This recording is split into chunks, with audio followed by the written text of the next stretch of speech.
Once upon a time there lived in a village a country girl, who was the sweetest little creature that ever was seen. Her mother naturally loved her with excessive fondness, and her grandmother doted on her still more.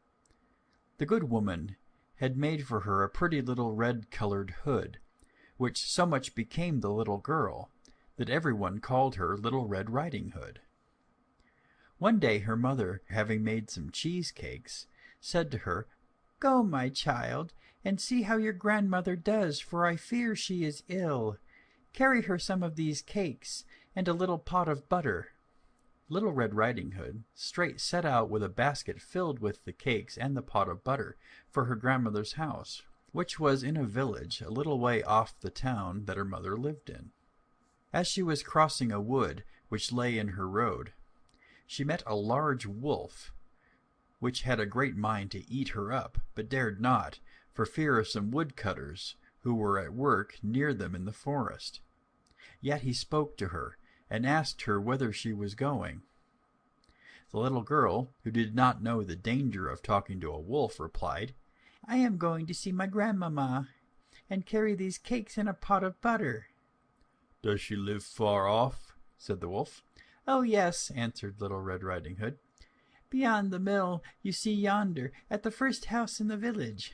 "Well," said the wolf, "I will take this way, and you take that, and see which will be there the soonest."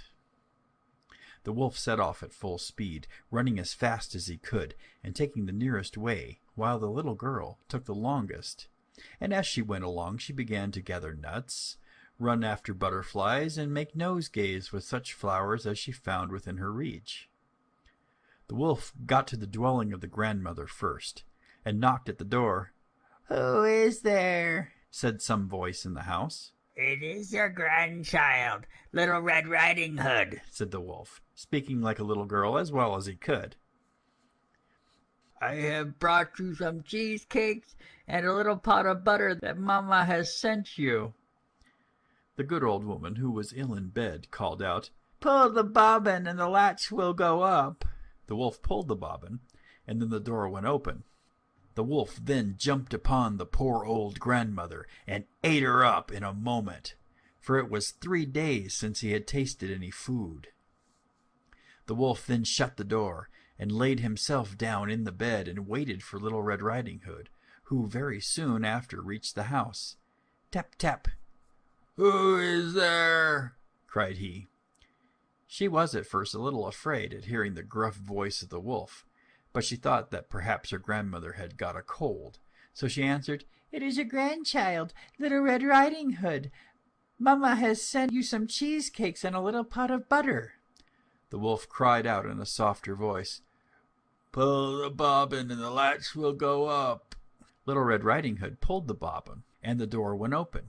When she came into the room, the wolf hid himself under the bedclothes, and said to her, trying all he could to speak in a feeble voice, "Put the basket on the stool, my dear, and take off your clothes and come into bed."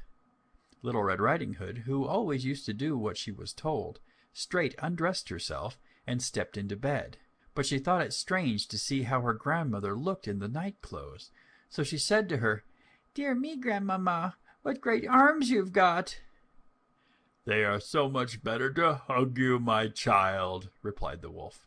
"But Grandmamma," said the little girl, "what great ears you've got!" "They are so much better to hear you, my child," replied the wolf. "But then, Grandmamma, what great eyes you've got!" said the little girl. "They are so much better to see you, my child," replied the wolf. "And Grandmamma, what great teeth you've got!" said the little girl, who now began to be rather afraid. "They are to eat you up," said the wolf. And saying these words, the wicked creature fell upon Little Red Riding Hood and ate her up in a moment.